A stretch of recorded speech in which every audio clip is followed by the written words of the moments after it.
The Bible Study Podcast, episode 154. Today, the Bible Study Podcast continues the study of Acts with chapter 17.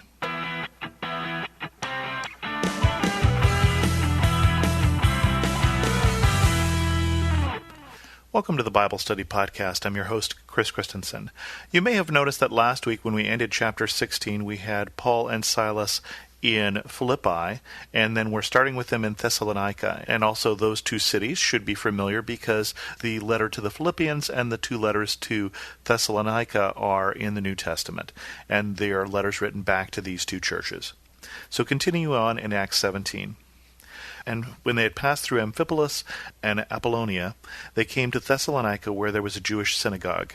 As his custom was, Paul went into the synagogue, and on 3 Sabbath days he reasoned with them from the Scriptures, explaining and proving that the Christ had to suffer and rise from the dead. "This Jesus I am proclaiming to you is the Christ," he said. Some of the Jews were persuaded and joined Paul and Silas, as did a large number of God-fearing Greeks and not a few prominent women. But the Jews were jealous, so they rounded up some bad characters from the marketplace, formed a mob, and started a riot in the city. They rushed to Jason's house in search of Paul and Silas in order to bring them out to the crowd. But when they did not find them, they dragged Jason and some other brothers before the city officials, shouting, "These men who have caused trouble all over the world have now come here, and Jason has welcomed them into his house. They are all defying Caesar's decrees, saying there is another king, one called Jesus." When they heard this, the crowd and the city officials were thrown into turmoil. Then they made Jason and the others post bond and let them go. As soon as it was night, the brothers sent Paul and Silas away to Beria. Upon arriving there, they went to the Jewish synagogue.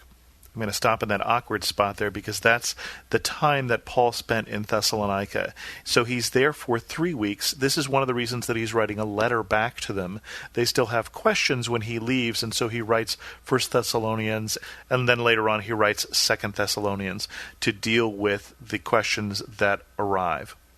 So, starting back again here, did you notice in the beginning of this chapter we have again switched back into third person? So Luke was left in Philippi. So as Paul needs to leave town, and this seems to happen very periodically, it's happening again in Thessalonica because the Jews get jealous because so many people are becoming Christians, that when he leaves town, he and Silas need to go, but they can leave someone else behind who's perhaps has a lower profile. And so Luke is left behind in Philippi. We get that because it's first person coming into Philippi and third person when they leave. So again, they teach in the synagogues first, and they explain the Scriptures. Did you notice what he is explaining from the Scriptures? He's explaining that the Messiah needs to suffer and die. And the reason for that is, if you look at the Messianic prophecies in the Old Testament, there are 2 themes. There's the theme of the suffering servant, and there's the theme of the conquering king. We believe both of those themes are correct, that both relate to Christ, but that one relates to Christ as he came, and one relates to as he will come. And that he came as suffering servant last time, and that he will come as conquering king.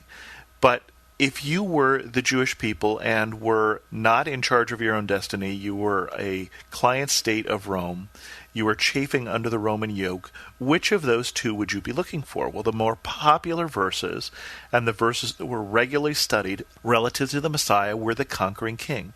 And so what Paul is doing is he's going through the Old Testament, he's saying, look at these verses from Isaiah, talking about, by his stripes we are healed. Look at these verses here from Psalm 22 that are talking about, my God, why have you forsaken me? And going through all of those prophecies to point out that Jesus fulfilled them and that he was the Messiah that was to come, but they didn't recognize him because they were looking for this second coming. And again, a number of Jews become Christians as well as God-fearers, and those are people who have not converted to Judaism but are Jews in all but circumcision. And then not a few prominent women. And then this riot starts, they drag Jason out, and again, the worst thing to happen in the very orderly Roman world for a city official is for riots to break out. They happen all the time, but it's not something that goes well on your permanent record. This is something that necessitates Paul and Silas leaving town. So jumping back into verse 10, as soon as it was night, the brothers sent Paul and Silas away to Beria. On arriving there, they went to the Jewish synagogue. Now the Bereans were of more noble character than the Thessalonians, for they received the message with great eagerness and examined the Scriptures every day to see if what Paul said was true. Many of the Jews believed, as did also a number of prominent Greek women and many Greek men. When the Jews in Thessalonica learned that Paul was preaching the word of God at Beria, they went there too, agitating the crowds and stirred them up. The brothers immediately sent Paul to the coast, but Silas and Timothy stayed at Beria. The men who escorted Paul brought him to Athens, and then left with instructions for Silas and Timothy to join him as soon as possible. So again, now he's left Luke behind in Philippi to make sure that church is well established. Not sure if he left anybody behind in Thessalonica. They needed to leave there in a hurry, but he's leaving Silas and Timothy behind in Beria and trying to make sure that these churches are well established, that they understand the Scriptures. They need some time with someone there. And then so Paul ends up in Athens, and we can't tell if he's by himself, but he's certainly missing some of the regular people that he's been traveling with. Paul travels with more than one person.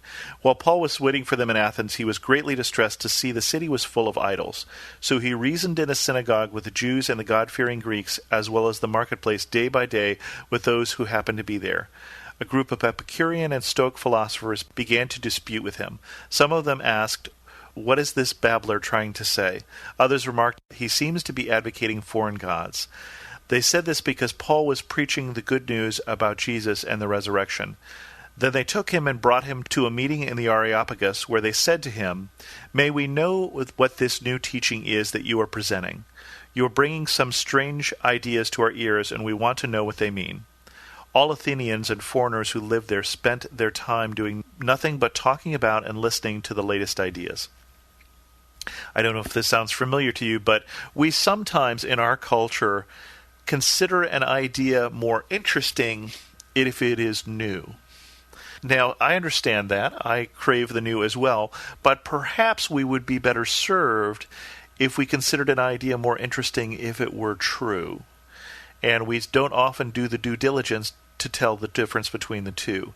And so often with the media and often with our culture, we seek after the new and the novel. And that's the same thing that's going on here in Athens. We are a Western nation, and we have a lineage back here to Athens to these people who Paul is talking to. Then he's talking to two groups of philosophers, the Epicureans and the Stoics, and those tend to be on different sides of different arguments. I don't know if you recognize the terms, but Stoic, we talk about somebody who is Stoic, who is not showing their emotions, because a Stoic philosopher tended to talk about how you bear with the things that are going on around you, and Stoicism is a more austere philosophy. Epicurean is the opposite. Epicurean is eat, drink, and be merry, for tomorrow you may die.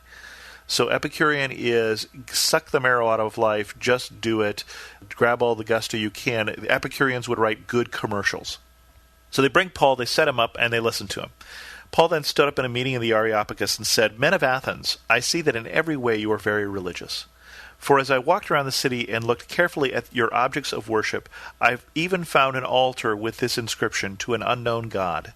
Now what you worship as something unknown, I am going to proclaim to you. The God who made the world and everything in it is the Lord of heaven and earth, and does not live in temples built by hands. And he is not served by human hands as if he needs anything, because he himself gives all men life and breath and everything else. From one man he made every nation of men, that they should inhabit the whole earth, and he determined the times set for them and the exact places where they should live. God did this so that men would seek him and perhaps reach out for him and find him, though he is not far from each one of us. For in him we live and move and have our being. As some of your own poets have said, we are his offspring. Therefore, since we are God's offspring, we should not think that being divine is like gold or silver or stone, an image made by man's design and skill.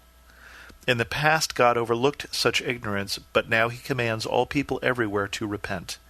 For he has set a day when he will judge the world with justice by the man he has appointed. He has given proof of this to all men by raising him from the dead. When they heard about the resurrection of the dead, some of them sneered, but others said, "We want to hear you again on this subject." At that Paul left the council. A few men became followers of Paul and believed. Among them was Dionysius, a member of the Areopagus, also a woman named Damaris, and a number of others. And so we get a little bit of Paul's sermon here. You can still go to Athens. You can still stand on Mars Hill, where Paul spoke to the people, just below the Parthenon. And a couple of interesting things to note about Paul's sermon. Paul, who grew up as both a Jew and a Roman citizen, also apparently has read Greek poets, and so he can quote some of their poets back to him. He uses the fact that they have an altar to an unknown God, a temple to an unknown God, and uses all those things to try and explain Christianity in a way that they would understand. He's trying to put it into their terminology. Now, one of the places he runs into problem is when he starts talking about that resurrection. And part of the reason for that is the Greek understanding of the body is that the body is just a shadow of something greater that exists somewhere else. And so this is an imperfect thing, and why would you possibly want to bring it back from the dead?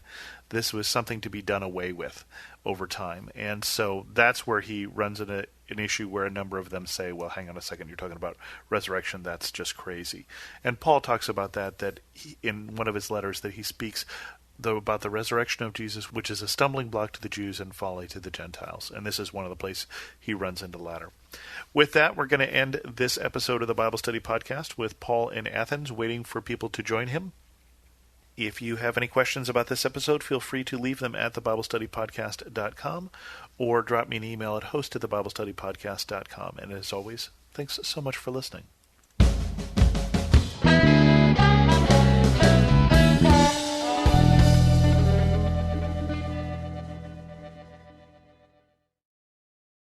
For some of us, personal finances aren't just personal. They include loved ones, neighbors, the communities we call home, and the causes we hold in our hearts. At Thrivent, planning your finances is bigger than just money. We help you put your plans into motion and faith into action so you can do more for the ones in your heart. Because sometimes all you need to make a difference is someone to help you make it happen. Thrivent, where money means more. Connect with us at Thrivent.com.